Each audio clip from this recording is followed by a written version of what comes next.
I've always believed handmade cards are better than store-bought cards. No, not those. No, no, no! Stop playing around. Oh, ha ha, real funny. There we go. Now, store-bought cards can be beautiful, funny, or iconic, but nothing beats the love of giving a handmade card to a person you care about.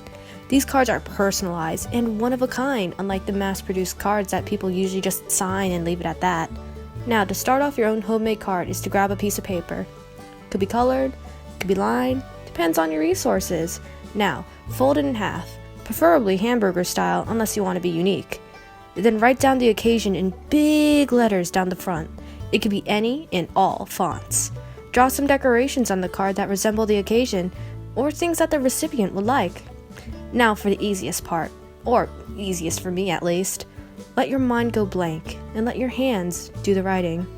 That's one way how you can get your deepest, unfiltered feelings onto the card. Can't feel self-conscious about something if you don't remember it.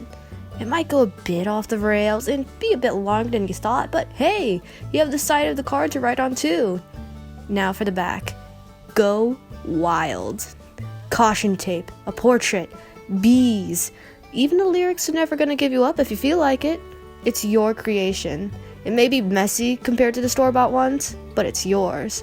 It's the special gift you created to give to the ones you love the most.